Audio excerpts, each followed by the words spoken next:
অজু ভঙ্গের কারণ সাতটি, পায়খানা বা প্রস্রাবের রাস্তা দিয়া কোনো কিছু বাহির হওয়া,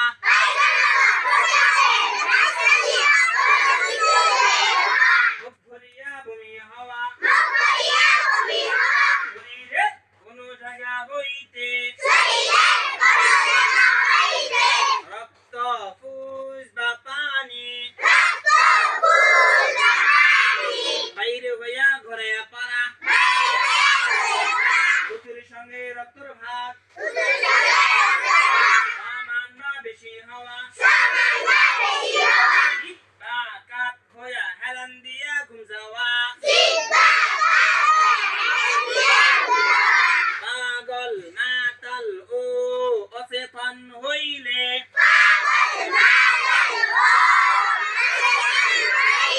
নামাজে উচ্চস্বরে হাসিলে